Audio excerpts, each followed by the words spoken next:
بسم اللہ الرحمن الرحیم۔ قرآن کریم کے اندر مختلف اقوام اور ان کی ہلاکت اور تباہی کو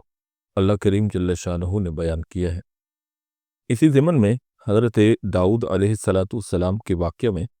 ہم آپ کے سامنے بیان کر چکے ہیں کہ بنی اسرائیل کی یہ قوم جو کہ حضرت داؤد علیہ السلام کے زمانے کی تھی، ان کو بندروں کی شکل میں مسخ کر دیا گیا تھا، جن کو قرآن کریم نے اصحاب سبت کے نام سے موسوم کیا ہے۔ ویسے تو یہ قوم حضرت داؤد علیہ السلام کی تھی، مشہور قول تو یہی ہے، لیکن اس کی مکمل تفصیلات کیا ہیں، آج ہم اپنی اس ویڈیو میں اسی سوال کے جواب کو تلاش کرنے کی کوشش کریں گے۔ سب سے پہلے اگر ہم قرآن کریم پر نظر ڈالیں تو اصحاب سبت کا ذکر سورہ بقرہ، سورہ نساء، سورہ مائدہ اور سورہ اعراف میں آتا ہے۔ حضرت ابراہیم علیہ السلام کے زمانے سے دین حنیف یعنی خدا کے سچے دین کی تعلیم کا سلسلہ ان کی دو شاخوں بنو اسماعیل اور بنو اسحاق کے ذریعے قوموں اور ملکوں میں پھیلا۔ اس لیے ان دونوں سلسلوں میں شعائر اللہ کے متعلق یکساں اصول پائے جاتے ہیں، مگر حضرت اسحاق علیہ السلام کے صاحبزادے حضرت اسرائیل یعنی یعقوب علیہ السلام کی اولاد نے، جو کہ بنی اسرائیل کہلاتی ہے، اپنے زمانے کے انبیاء سے اختلاف اور جھگڑے کر کے بعض معاملات میں تشدد اور سختی کے احکام اور بعض معاملات میں ملت ابراہیمی سے جدا احکام کا بوجھ اپنے کندھوں پر ڈال دیا۔ مثال کے طور پہ حضرت ابراہیم علیہ السلام نے اپنی امت میں عبادت الہی کے لیے ہفتے کے 7 دنوں میں سے جمعہ کا دن مقرر فرمایا تھا۔ حضرت موسیٰ علیہ السلام کے زمانہ میں بنی اسرائیل نے اپنی روایتی کجروی کی بنا پر حضرت موسیٰ علیہ السلام سے یہ اصرار کیا کہ ان کے لیے ہفتہ کا دن عبادت اور برکت کے طور پر مقرر کر دیا جائے۔ حضرت موسیٰ علیہ السلام نے پہلے تو ان کو ہدایت فرمائی کہ وہ اپنے غلط اصرار سے باز آ جائیں اور ملت ابراہیمی کے اس امتیاز کو جو خدا نے ان کو عطا کیا ہے اپنے ہاتھ سے ضائع نہ ہونے دیں۔ لیکن جب ان کا اصرار حد سے بڑھ گیا تو وحی الہی نے حضرت موسیٰ علیہ السلام کو یہ اطلاع دی کہ خدا تعالیٰ ان کے اصرار کے نتیجے میں جمعے کی سعادت اور برکت کو ان سے واپس لے لیتا ہے اور ان کے مطالبہ کو منظور کرتے ہوئے ان کے لیے ہفتے کے دن کو جمعہ کا قائم مقام قرار دیتا ہے۔ لہٰذا آپ ان کو اطلاع دے دیں کہ اپنے مطلوبہ دن کی عظمت کا پاس و لحاظ رکھیں اور اس کی حرمت کو قائم رکھیں۔ ہم اس دن میں ان کے لیے خرید و فروخت، زراعت و تجارت اور شکار کو حرام کرتے ہیں اور اس کو صرف عبادت کے لیے مخصوص کیے دیتے ہیں۔ قرآن کریم نے بھی اس اختلاف کا ذکر کیا ہے جو انہوں نے ہفتے میں عبادت کے لیے ایک دن مخصوص کرنے کے متعلق اپنے پیغمبر حضرت موسیٰ علیہ السلام کے ساتھ کیا۔ چنانچہ سورہ نحل میں اللہ پاک فرماتے ہیں انما جعل السبت علی الذین اختلفوا فیہ وان ربک لیحکم بینہم یوم القیامۃ فیما کانوا فیہ یختلفون۔ بے شک سبت کا دن ان لوگوں کے لیے عبادت کا دن مقرر کیا گیا جو اس کے متعلق جھگڑا کرتے تھے، اور یقیناً تیرا رب ضرور قیامت کے دن ان کے درمیان فیصلہ کر دے گا جس کے متعلق وہ اختلاف کرتے تھے کہ اس میں حق کیا تھا اور باطل کیا۔ چنانچہ حضرت موسیٰ علیہ السلام نے تقرر السبت یعنی ہفتے کے دن کی تعین کے بعد موسیٰ علیہ السلام سے عہد و پیمان لیا کہ وہ اس کی حرمت کو برقرار رکھیں گے اور عبادت الہی کے سوا ان باتوں کو اس دن میں اختیار نہیں کریں گے جن کو اللہ نے ان پر حرام کر دیا ہے۔ چنانچہ سورہ نساء میں اللہ رب العالمین فرماتے ہیں وَقُلْنَا لَهُمْ لَا تَعْدُوا فِي السَّبْتِ وَأَخَذْنَا مِنْهُمْ مِيثَاقًا غَلِيظًا، اور ہم نے ان بنی اسرائیل سے کہا کہ سبت ہفتے کے دن کے بارے میں حد سے نہ گزرنا یعنی خلاف ورزی نہ کرنا، اور ہم نے ان سے اس کے متعلق بہت سخت قسم کا عہد و پیمان لیا۔ حضرت ابو ہریرہ رضی اللہ تعالی عنہ سے منقول ہے کہ اللہ کے رسول صلی اللہ علیہ وسلم نے فرمایا کہ ہم دنیا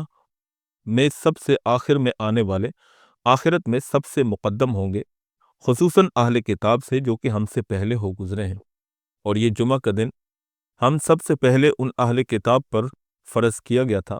مگر انہوں نے اس کے متعلق اختلاف ظاہر کیا اور ہم کو اللہ تعالیٰ نے اس جمعہ کے دن کو قبول کرنے کی ہدایت اور توفیق عطا فرمائی۔ سو دنیا میں بھی وہ اس معاملے میں ہم سے پیچھے رہ گئے، اس لیے کہ یہود کا روز عبادت جمعہ سے ایک دن بعد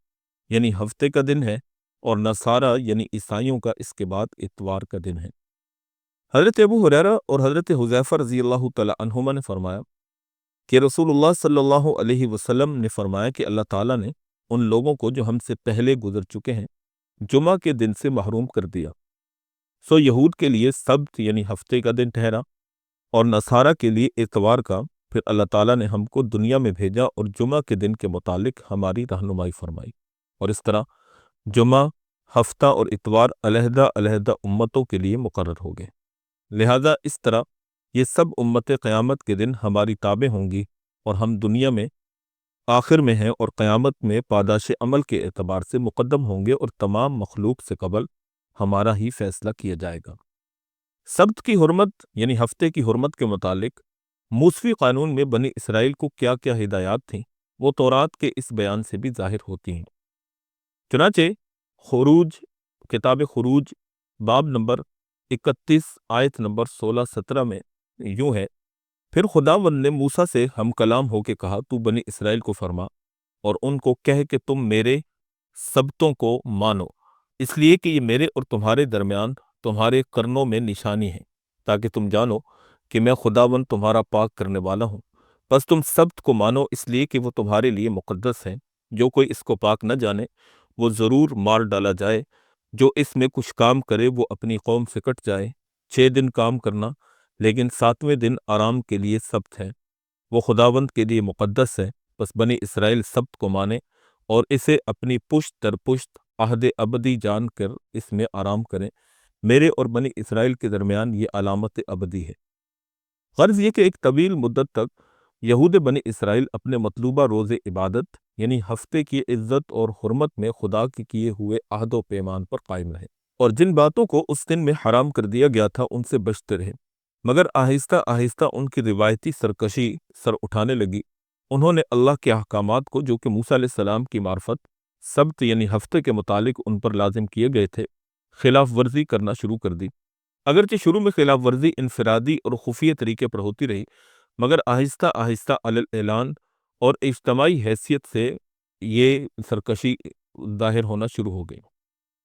اور بے خوفی اور بے باکی کے ساتھ ان لوگوں نے اس عمل کو شروع کر دیا اور مختلف حیلے اور بہانے تلاش کر اپنی اس بدعملی پر فخر کرنے لگے۔ تب خدا کے عذاب نے ان کو پکڑا اور ذلت اور رسوائی کے ساتھ ہلاک کر دیے گئے۔ چنانچہ اس اجمال کی تفصیل یہ ہے کہ حضرت موسیٰ کے عہد مبارک سے عرصہ دراز بعد بنی اسرائیل کی ایک جماعت بحر قلزم کے کنارے آباد ہو گئی تھی۔ کیونکہ یہ لوگ ساحل کے باشندے تھے، اس لیے مچھلی ان کا قدرتی شکار تھا، اور وہ اس کو بہت ہی محبوب مشغلہ سمجھتے اور اس کی خرید و فروخت کا کاروبار کیا کرتے۔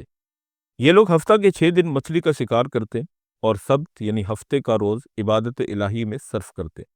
اس لیے قدرتی طور پر مچھلیاں چھٹے روز جان بچانے کی خاطر پانی کی تہہ میں پوشیدہ رہتی، اور سبت کے روز یعنی ہفتے کے دن پانی کی سطح پر تیرتی ہوئی نظر آتی۔ ساتھ ہی خدا تعالیٰ نے اس طریقے سے ان کو آزمایا اور ان کی قوت ایمانی کا امتحان لیا، یہاں تک کہ سبت کے علاوہ ہفتہ کے باقی دنوں میں مچھلیوں کا حاصل کرنا مشکل ہو گیا، اور چھٹے دن یہ کیفیت رہنے لگی کہ گویا کہ قلزم میں مچھلی کا نام و نشان باقی نہیں۔ مگر سبت کے روز وہ اس کثرت سے پانی پر نظر آتی کہ جال اور کانٹے کے بغیر ہاتھ سے بھی پکڑی جا سکتی تھی۔ کچھ دنوں تک تو یہودی اس حالت کو صبر آزما طریقے سے دیکھتے رہے، لیکن آخر رہ نہ سکے، اور ان میں سے بعض نے بعض خفیہ طریقوں سے ایسے ہیلے ایجاد کر لیے جس سے یہ بھی ظاہر نہ ہو سکے کہ وہ سبت کے احکام کی خلاف ورزی کر رہے ہیں، اور سبت کے دن مچھلیوں کی کثرت سے آمد کا بھی فائدہ اٹھا لیں۔ چنانچہ بعض نے تو یہ کیا کہ جمعہ کی شام کو کلدم کے قریب گڑھے کھود لیے اور دریا سے ان گڑھوں تک نہر کی طرح ایک گول نکال لیتے، اور جب سبت کے روز سطح آب پر مچھلیاں تیرنے لگتیں تو وہ دریا کے پانی کو کھول دیتے تاکہ پانی گڑھوں میں چلا جائے، اور اس طرح مچھلیاں بھی پانی کے بہاؤ سے ان میں چلی جائیں۔ اور جب ہفتہ کا دن گزر جاتا تو اتوار کی صبح کو ان مچھلیوں کو گڑھوں میں سے نکال کر کام میں لاتے، اور بعض یہ کرتے کہ جمعہ کے روز دریا میں جال اور کانٹے لگا آتے تاکہ ہفتے کے روز ان میں مچھلیاں پھنس جائیں، اور اتوار کی صبح کو ان جالوں اور کانٹوں میں گرفتار مچھلیوں کو پکڑ لاتے۔ یہ سب اپنے ان طریقوں پر بہت ہی خوش تھے۔ چنانچہ ان کے علماء اور مخلصین نے ان کو اس حرکت سے روکا تو انہوں نے معترضین کو یہ جواب دیا کہ خدا کا حکم یہ ہے کہ سبت یعنی ہفتے کے دن شکار نہ کرو، لہذا ہم اس کی تعمیل میں سبت کے دن شکار نہیں کرتے بلکہ اتوار کے روز کرتے ہیں۔ باقی یہ منع نہیں ہے، اگرچہ ان کا دل اور ضمیر ملامت کرتا تھا، مگر کجروی یہ جواب دے کر ان کو مطمئن کر دیتی تھی کہ ہمارا یہ ہیلا ضرور چل جائے گا۔ اصل بات یہ تھی کہ وہ دین کے احکام پر صداقت اور سچائی کے ساتھ عمل نہیں کرتے تھے، اور اسی لیے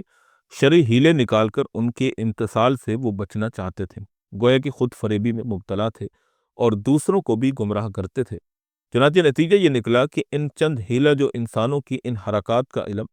دوسرے ہیلہ ساز افراد کو بھی ہوا، اور انہوں نے بھی ان کی تقلید اور پیروی شروع کر دی، اور آخر کار بستی کی ایک بہت بڑی جماعت کھلے طور پر ان ہیلوں کی آڑ میں ہفتے کی حرمت کی خلاف ورزی کرنے لگی۔ اس جماعت کی یہ ذلیل حرکات دیکھ کر بستی ہی میں سے ایک سعادت مند جماعت نے کمر ہمت باندھی اور ان کے مقابل آ کر ان کو اس بدعملی سے باز رکھنے کی کوشش کی، اور اس طرح امر بالمعروف اور نہی عن المنکر کے فریضہ کو ادا کیا، مگر انہوں نے کچھ پرواہ نہیں کی اور اپنی حرکت پر قائم رہے۔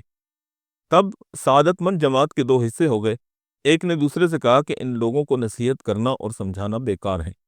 یہ بات آنے والے نہیں، کیونکہ یہ اس کام کو اگر گناہ سمجھ کر کرتے تو تب تو یہ توقع تھی کہ شاید کسی وقت بعد آ کر توبہ کر جائے، لیکن جب کہ یہ شرعی ہیلے تراش کر اپنی بدعملی پر نیکی کا پردہ ڈالنا چاہتے ہیں، تو ہم کو یقین ہوتا جاتا ہے کہ اس جماعت پر بہت جلد خدا کا عذاب آنے والا ہے، یا یہ ہلاک کر دیے جائیں گے اور یا کسی سخت عذاب میں مبتلا کیے جائیں گے، لہٰذا اب ان سے کسی قسم کا تعارض نہیں کرنا چاہیے۔ یہ سن کر سعادت مند جماعت کے دوسرے حصے نے کہا کہ ہم اس لیے ان کو برابر نصیحت کرتے رہنا چاہتے ہیں کہ فردائے قیامت میں اپنے پروردگار کے سامنے یہ عذر پیش کر سکیں کہ ہم نے آخر وقت تک ان کو سمجھایا اور نہی عن المنکر کے فریضہ کو ادا کیا، لیکن انہوں نے کسی طرح سے نہیں مانا۔ دوسرا، ہم مایوس نہیں بلکہ توقع رکھتے ہیں کہ عجب نہیں کہ ان کو توفیق نصیب ہو جائے اور یہ اپنی بدعملی سے باز آ جائیں۔ بہرحال جو جماعت اپنے ہیلوں پر قائم رہی اور سبت کی حرمت اور اس دن میں شکار کی ممانعت کے احکام سے قطعاً غافل اور بے پرواہ ہو کر نڈر اور بے باک ہو گئی، تب اچانک اللہ تعالیٰ جل شانہ کی غیرت حق حرکت میں آئی اور مہلت کے قانون نے گرفت کی صورت اختیار کر لی، یعنی خدا تعالیٰ کا حکم ہو گیا کہ جس طرح تم نے میرے قانون کی اصل صورت ہیلوں کے ذریعے سے مسخ کر دی، قانون پاداش عمل کے مطابق اسی طرح تمہاری شکل اور صورت بھی مسخ کر دی جائے گی۔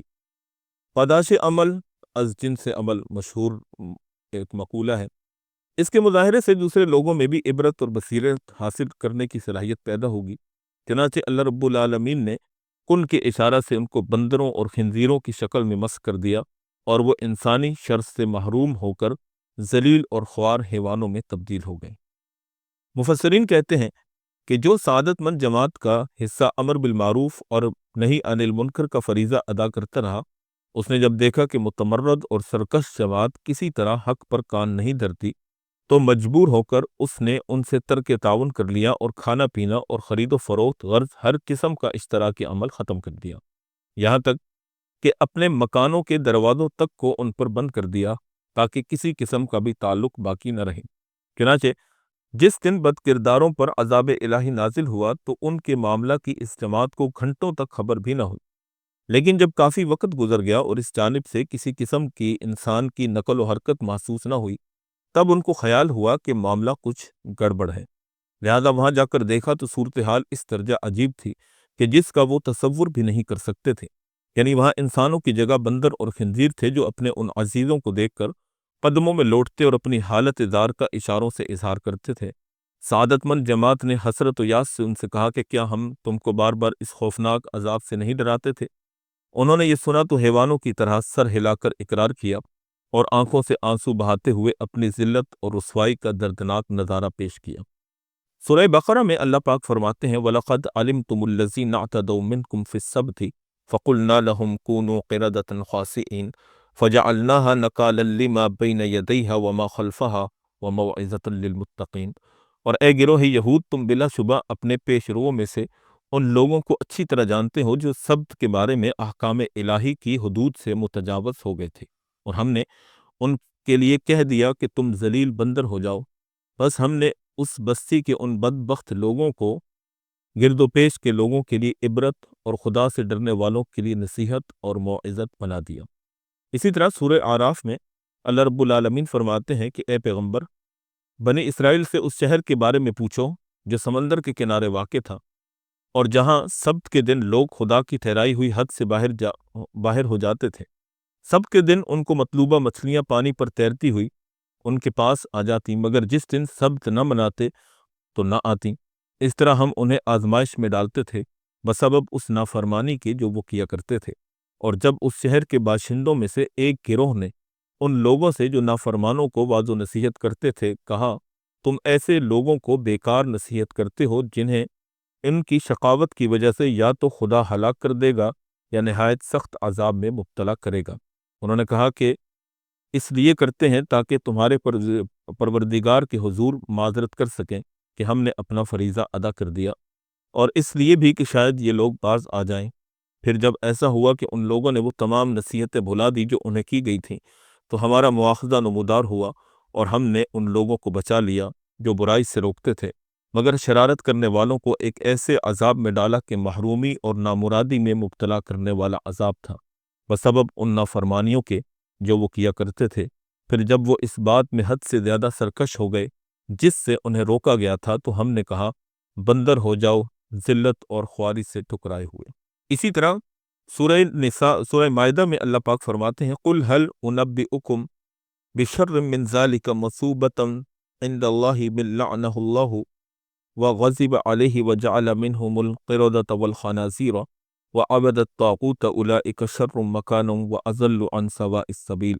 اے پیغمبر کہہ دیجئے میں تم کو بتاؤں کہ قیامت کے دن اللہ کے نزدیک جزا کے اعتبار سے کون سب سے بدتر ہوگا؟ وہ شخص ہوگا جس پر خدا نے لعنت کی اور اس پر غضبناک ہوا، اور وہ جس میں سے اس نے بندر اور خنزیر کی شکل میں مسخ کر دیے، اور جس نے ان میں سے شیطان یا بت کی پوجا کی۔ یہی ہیں بدترین مرتبہ والے اور سیدھے راستے سے بہت دور پھٹکے ہوئے۔ اسی قسم کا مضمون اللہ رب العزت نے سورہ نساء میں بھی بیان کیا ہے۔ اب ہم آتے ہیں اس واقعہ کے مقام کی تعین کی طرف۔ جس بستی پر یہ حادثہ گزرا اس کا نام کیا ہے؟ قرآن کریم میں سورہ اعراف میں صرف یہ بیان کیا گیا ہے کہ یہ ساحل بحر پر واقع تھی، القریۃ التی کانت حاضرۃ البحر، مگر مفسرین نے اس کی تعین میں متعدد نام لکھے ہیں۔ حضرت عبداللہ بن عباس رضی اللہ تعالی عنہما سے ایک روایت نقل کی جاتی ہے کہ یہ مدین کا واقعہ ہے، اور ابن زید کہتے ہیں کہ اس کا نام متنہ تھا، اور یہ مدین اور عینونہ کے درمیان میں واقع تھا۔ حضرت اکرمہ، حضرت مجاہد، حضرت قتادہ اور سدی کبیر رحمہ اللہ ایک روایت میں ہے کہ حضرت عبداللہ بن عباس سے منقول ہے کہ اس بستی کا نام ایلا تھا، یہ بحر قلزم کے ساحل پر واقع تھی۔ عرب جغرافیہ دان کہتے ہیں کہ جب کوئی شخص طور سینا سے گزر کر مصر کو روانہ ہو تو طور سینا کی جانب ساحل باہر پر یہ بستی ملتی تھی، یا یوں کہہ لیجیے کہ مصر کا باشندہ اگر مکہ کا سفر کرے تو راستے میں یہ شہر پڑتا تھا۔ یہی قول زیادہ مشہور اور راجح بھی ہے۔ اب ہم آتے ہیں اس حادثے کے زمانے کے متعلق کہ کس زمانے میں یہ واقعہ پیش آیا۔ اگر مجموعی طور پر کہا جائے تو مشہور قول یہ ملتا ہے کہ یہ واقعہ تقریباً 1100 قبل مسیح میں پیش آیا۔ حضرت شاہ عبد القادر محدث دہلوی رحمہ اللہ اور بعض دوسرے مفسرین فرماتے ہیں کہ یہ واقعہ حضرت داؤد کے زمانہ میں پیش آیا، لیکن ابن جریر، ابن کثیر، ابو حیان اور امام رازی جیسے جلیل القدر مفسرین کے طرز بیان اور خود قرآن کریم کے اسلوب سے یہ بات صحیح معلوم نہیں ہوتی، اس لیے کہ قرآن کریم نے اس واقعہ کو سورہ اعراف میں قدر تفصیل سے بیان کیا ہے، اور وہاں یہ بتایا ہے کہ جب یہ واقعہ پیش آیا تو اہل بستی 3 جماعتوں میں تقسیم ہو گئے تھے، اور ان میں سے ایک جماعت سرکش اور ہیلہ جو نافرمانوں کو راہ ہدایت پر قائم رکھنے کے لیے کوشش کر رہی تھی۔ اگر یہ واقعہ حضرت داؤد کے زمانے میں پیش آیا ہوتا تو یہ بات بعید از قیاس اور بعید از اسلوب قرآن تھی کہ وہ ایسے موقع پر جب کہ انسانوں کی ایک بہت بڑی جماعت مسخ کا عذاب مسلط ہونے کا ذکر کر رہا ہو، اس زمانے کے پیغمبر کا اس سلسلہ میں کوئی بھی ذکر نہ کیا جائے، اور یہ نہ بتائے کہ نافرمان قوم اور ان کے درمیان کیا معاملہ پیش آیا۔ اسی طرح سلف صالحین سے بھی کوئی ایسی روایت موجود نہیں ہے جس سے یہ واضح ہوتا کہ یہ واقعہ حضرت داؤد علیہ السلام کے زمانے میں پیش آیا، اور نہ ہی تاریخ باہم متواتر ہمیں کوئی مواد پہنچاتی ہے۔ اس لیے جلیل القدر مفسرین نے بھی اس واقعہ کے متعلق چاروں مقامات میں سے کسی ایک مقام کی تفسیر میں بھی یہ ذکر نہیں کیا کہ یہ واقعہ حضرت داؤد علیہ السلام کے زمانے میں پیش آیا ہے۔ یہاں پر امکانی طور پر ایک صورت اور ہو سکتی ہے، اور وہ یہ ہے کہ یہ واقعہ خاص حضرت داؤد علیہ السلام کے موجودگی کے زمانے میں پیش نہ آیا ہو۔ عین ممکن ہے کہ حضرت داؤد علیہ السلام کی وفات کے بعد یا ان کے گزر جانے کے بہت عرصے کے بعد انہی کی قوم میں یہ واقعہ پیش آیا ہو، اس حالت میں کہ حضرت داؤد علیہ السلام اس وقت تک دنیا کے اندر موجود نہیں تھے، تو عین ممکن ہے کہ وہ اس وقت موجود نہ ہوں۔ البتہ اتنی بات ضرور ہے کہ مشہور قول یہی ہے کہ یہ واقعہ حضرت داؤد علیہ السلام کی قوم کے ساتھ ہی پیش آیا، واللہ عالم۔ اب ہم آتے ہیں مسخ کی حقیقت کی طرف، کیونکہ قرآن نے اس کے متعلق واضح طور پر کہا، چنانچہ سورہ بقرہ، سورہ مائدہ اور سورہ اعراف میں ہے کونوا قردۃ خاسئین، اور فرمایا وجعل منہم القردۃ والخنازیر۔ تو انسان کے بندر یا خنزیر ہو جانے کے کیا معنی ہے؟ جمہور کی رائے یہ ہے کہ اس سے مسخ حقیقی یعنی صورتوں کا مسخ ہونا مراد ہے، اور مشہور تابعی مجاہد کہتے ہیں کہ اس سے مسخ معنوی مراد ہے، یعنی وہ حقیقتاً بندر کی شکل میں تبدیل نہیں ہو گئے تھے بلکہ ان کے قلوب مسخ ہو گئے تھے۔ مجاہد کہتے ہیں کہ اگر ان کے قلوب مسخ ہو گئے تھے اور واقعی بندر نہیں بن گئے تھے، دراصل یہ ایک مثل ہے، جیسا کہ قرآن میں یہ مثل ہے مثلہم کمثل الحمار یحمل اسفارا، یعنی اہل کتاب کے تورات اور انجیل پڑھنے اور پھر اس کے مطابق عمل نہ کرنے کی مثال ایسی ہے کہ گویا گدھے پر کتابیں لدی ہوئی ہیں۔ مجاہد کا یہ قول ان کی جانب صحیح سند سے ثابت ہے، مگر یہ ایک عجیب اور انوکھا اور شاذ قول ہے۔ قرآن کریم کے ان تمام مقامات کے ظاہر کے خلاف ہے جو مختلف صورتوں میں اس سلسلے میں بیان کیے گئے ہیں۔ چنانچہ جمہور علماء کے خلاف مجاہد اپنے قول میں منفرد ہیں، اور یہ قول ظاہر قرآن کے بھی خلاف ہے، اس لیے کہ سورہ بقرہ میں واقع مسخ کا ذکر کرتے ہوئے یہ کہا گیا ہے کہ یہ عذاب جس طرح سرکش اور نافرمان لوگوں کی پاداش عمل کے لیے ضروری تھا، اسی طرح اس میں یہ بھی حکمت و مصلحت تھی کہ یہ لرزہ بر اندام کر دینے والا واقعہ گرد و پیش کے رہنے والوں کے لیے بھی سامان عبرت بن جائے۔ چنانچہ ارشاد خداوندی ہے فَجَعَلْنَاهَا نَكَالًا لِمَا بَيْنَ يَدَيْهَا وَمَا خَلْفَهَا۔ بس اگر مسخ کا یہ عذاب صرف مسخ قلوب تک محدود تھا تو پھر گرد و پیش کے بسنے والوں کے لیے یہ سامان عبرت اور نصیحت اور خوف کیسے بن سکتا ہے؟ کیونکہ قلب کے مسخ ہو جانے کا مطلب تو یہ ہوتا کہ وہ رشد و ہدایت کے قبول کرنے سے محروم ہو جائیں، اور یہ بات دوسروں کی نگاہ میں مشاہدے اور محسوس میں نہیں ہوتی، بلکہ ایک معنوی چیز ہے جس کو دوسرا انسان ثمرہ یا نتیجہ یا تجربے کے بعد ہی معلوم کر سکتا ہے۔ اسی طرح عدم قبول ہدایت اور انکار ہدایت کا معاملہ تو کچھ ان ہی لوگوں کے لیے مخصوص نہیں ہے، یہ تو ہر پیغمبر کی دعوت و تبلیغ کے وقت پیش آتا رہتا ہے۔ لہٰذا اگر اصحاب سبت کی سرکشی کی وجہ سے ان کے قلوب کے مسخ کر دیے جانے کے معنی دیے جائیں، اور اس کے معنی یہ ہوں کہ وہ قبول حق سے محروم کر دیے گئے، تو اس میں کوئی خاص بات تو پیدا نہیں ہو گئی تھی، جس کی وجہ سے اللہ رب العالمین نے کونوا قردۃ خاسئین کی اصطلاح کو استعمال کیا۔ اسی طرح اگر اس تعبیر سے صرف مسخ قلوب ہی مراد ہو تو یہ خلاف بلاغت بھی ہے، اس لیے کہ اتنا کہہ دینا کافی تھا کونوا قردۃ، تم بندر کی طرح ہو جاؤ، یعنی جس طرح بندر انسان نما شریر و خبیث حیوان ہے، اسی طرح تم بھی ہو کہ صورت انسانوں کی مگر قلب میں شرارت اور خباثت بندر کی سی ہے۔ اور قردۃ کی صفت خاسئین ذلیل اور رسوا بندر کے اضافہ کی قطعاً ضرورت نہیں تھی، اس لیے کہ جب ان کی صورتیں بندر کی شکل میں مسخ ہو کر تبدیل نہیں ہو گئی تھی تو پھر یہ حکمت صحیح نہیں ہو سکتی۔ اگر فقط قردۃ بندر کہا جاتا تو ممکن تھا کہ کسی کے دل میں یہ شبہ باقی رہ جاتا کہ جب کہ بعض پالتو بندر پالنے والوں کی نظروں میں خوبصورت لگتے ہیں تو کسی انسان کو صرف یہ کہہ دینا کہ وہ بندر کا سا لگتا ہے مذمت کے موقع پر کافی نہیں ہے، اس لیے ضروری ہوا کہ خاسئین کہہ کر یہ بتا دیا جائے کہ وہ محبوب بندر نہیں بلکہ ذلیل اور رسوا بندر بنا دیے گئے۔ یہ حکمت تو جبھی صحیح ہو سکتی ہے کہ ان انسانوں کو حقیقی طور پر بندر کی شکل میں مسخ کر دیا جائے، چونکہ بعض لوگ بندر کی حرکات سے خوش ہو کر ان کو پالتے بھی ہیں اور محبوب بھی رکھتے ہیں، لہذا ان عذاب شدہ انسانوں کو بندر کی شکل میں بھی اس طرح مسخ کیا گیا کہ دیکھنے والا ان سے گھن کھائے اور نفرت کرے اور ان سے کے قریب آنا بھی گوارا نہ کرے۔ حضرت مجاہد رحمہ اللہ کا یہ کہنا بھی درست نہیں ہے کہ یہ ایک مثال ہے، جیسا کہ کمثل الحمار یحمل اسفارا عالم بے عمل کے لیے مثال ہے۔ یہ قول اس لیے درست نہیں کہ قرآن کریم نے بعض مواقع میں جو مثالیں بیان کی ہیں یا تو وہ مثل کہہ کر بیان کی ہیں، جیسے مثلہم کمثل الذی استوقد نارا منافقین کی مثال، یا مثلا ما بعوضۃ فما فوقہا، جیسے اس طرح کی مثالیں، تو یہاں یہ واضح قرینہ موجود ہے کہ جو ظاہر کرتا ہے کہ جس جگہ حقیقت حال کو مثل کے پیرایا میں بیان کیا گیا ہے اس کو اللہ نے مثل کے ساتھ بیان کیا ہے۔ چنانچہ اللہ رب العزت نے اس کو یوں بھی بیان کیا، ختم اللہ علی قلوبہم وعلی سمعہم وعلی ابصارہم غشاوۃ۔ اس میں یہ بتایا گیا ہے کہ جو شخص ہدایت کو ہدایت سمجھنے کے باوجود قبول نہیں کرتا، وہ کانوں سے سنتا ہے مگر اس پر توجہ نہیں کرتا، وہ حق کو آنکھوں سے دیکھتا ہے مگر اس سے آنکھیں پھیر لیتا ہے، اور اپنی زندگی کو مسلسل ایسی کجروی اور بغاوت پر قائم رکھتا ہے، تو اس کی مثال ایسی ہے گویا اللہ نے ان کے دلوں اور کانوں پر مہر لگا دی ہے، ان کی آنکھوں پر پردہ پڑا ہوا ہے۔ بس یہاں یہ واضح قرینہ موجود ہے کہ مشرکین مکہ کے نہ کانوں پر مہر لگی ہوئی تھی اور نہ دلوں پر اور نہ ان کی آنکھوں پر پردے لٹکے ہوئے تھے۔ لہٰذا آیت کا مطلب یہ ہے کہ عادت اللہ یہ جاری ہے کہ جو سمجھ رکھنے کے باوجود نہ سمجھ بنتا ہو، اسی طرح سننے کے باوجود نہ سننے کی معنی میں ہو، اور بینا ہونے کے باوجود حق سے نابینا بنتا ہے، اس حالت پر اصرار کرتا رہتا ہے، تو اللہ تعالیٰ پاداش عمل کے قانون کے مطابق اس کے دل،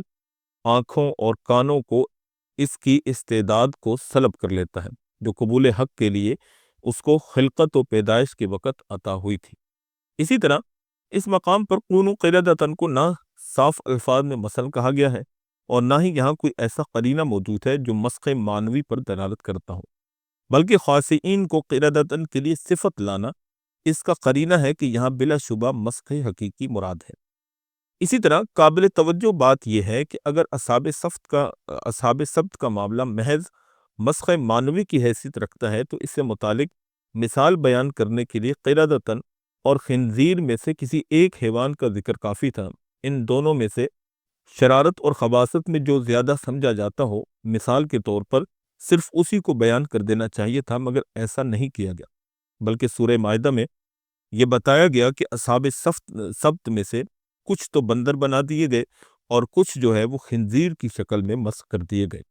چنانچہ سورہ مائدہ میں اللہ پاک فرماتے ہیں وَجَعَلَ مِنْهُمُ الْقِرَدَةَ وَالْخَنَازِيرَ۔ یہ ہیں وہ وجوہ جن کی بنا پر علامہ ابن کثیر، ابن جریر، ابو حیان، ابن تیمیہ، امام رازی، علامہ آلوسی رحمہم اللہ جیسے متقدمین اور متاخرین جلیل القدر مفسرین مجاہد کے انفرادی قول کو قرآن کے سیاق و سباق کے خلاف قرار دیتے ہوئے جمہور کے قول کی تائید کرتے ہیں اور اصحاب سبت سے متعلق آیت میں مسخ حقیقی مراد لیتے ہیں۔ چنانچہ حضرت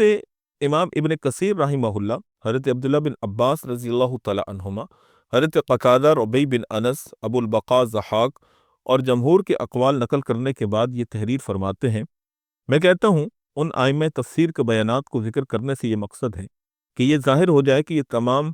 بالاتفاق مجاہد کے اس قول کے مخالف ہیں کہ بنی اسرائیل کی زیر بحث جماعت کا مسخ صرف معنوی تھا، حقیقی نہیں تھا، کیونکہ صحیح بات یہ ہے کہ یہ مسخ معنوی اور حقیقی دونوں حیثیت سے تھا۔ اب ہم اس مسئلہ کے ایک اور پہلو کی بات کرتے ہیں اور وہ ہے عقلی پہلو، کیونکہ آج کل عقل کا زمانہ ہے اور لوگ نصوص اور آیات قرآنیہ اور معجزات وغیرہ کے متعلق اور عذاب خداوندی کی مختلف انواع کے متعلق یہ اشکالات پیش کرتے رہتے ہیں کہ کیا انسانی عقل بھی اس کو تسلیم کرتی ہے یا نہیں کرتی۔ چنانچہ مسئلہ کا یہ پہلو نقل سے تعلق رکھتا ہے۔ نقل سے مراد یہ ہے کہ یہ قرآن کی آیات اور اسی طرح نصوص سے ثابت ہے جن میں عقل کو کوئی دخل نہیں ہے۔ ہمیں قرآن نے جیسے بتایا ہم اس پر ایمان لیا اور اس کو مان لیا، اس کو کہتے ہیں نقلی دلیل۔ اب ہم آتے ہیں اس کا عقلی نقطہ نظر کی لحاظ سے تھوڑا سا تجزیہ کرنا۔ چنانچہ اگر عقلی نقطہ نظر سے اس کو پیش نظر رکھا جائے تو بھی بآسانی کہا جا سکتا ہے کہ ایسا ہو جانا عقلاً ناممکن اور محال نہیں ہے، اس لیے کہ اس مسئلہ میں اگر عقلی استعجاب ہو سکتا ہے تو صرف یہی کہ ایک حقیقت کس طرح دوسری حقیقت میں تبدیل ہو سکتی ہے، لیکن تبدیلی حقائق کا یہ مسئلہ قدیم اور جدید فلسفہ کے مسلمات میں شمار کیا گیا ہے۔ جدید فلسفہ کے نظریہ ارتقاء دا تھیوری آف ایوولوشن کی اساس اور بنیاد تو صرف اسی پر موقوف ہے کہ ایک حقیقت کا دوسری حقیقت میں تبدیل ہو جانا نہ صرف ممکن بلکہ کائنات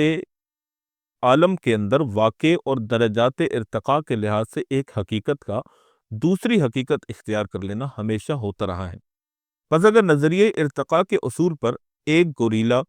چمپینزی قسم کا بندر اپنی حقیقت سے منتقل ہو کر انسانی حقیقت میں بدلا جا سکتا ہے، تو انسان کا بندر کی حقیقت میں بدل جانا کیوں محال ہو سکتا ہے؟ کیا وہ یہ دعویٰ نہیں کرتے کہ ہر چیز کا رد عمل یعنی ری ایکشن بھی ممکن ہے اور واقع و مشاہدہ بھی؟ تو اس اصول پر اگر یہ بھی ثابت ہو جائے کہ جس طرح ایک ادنیٰ حقیقت اعلیٰ حقیقت میں تبدیل ہو جاتی ہے، اسی طرح کبھی خصوصی حالات اور ناموافق اثرات کی بنا پر اعلیٰ حقیقت ادنیٰ حقیقت میں منقلب یعنی بدل جاتی ہے، تو عقلائے جدید کے پاس اس نظریہ کے انکار کے کون سے دلائل ہیں، اور یہاں رد عمل ری ایکشن کا اثر کیوں نہیں مانا جا سکتا؟ آج کی دنیا میں ایک حقیقت کا دوسری حقیقت میں بدل جانا نہ صرف نظریہ اور تھیوری تک محدود ہے، بلکہ روز مرہ لاکھوں کی تعداد میں ہوتا رہتا ہے اور مشاہدوں میں آتا رہتا ہے۔ یہ اس طرح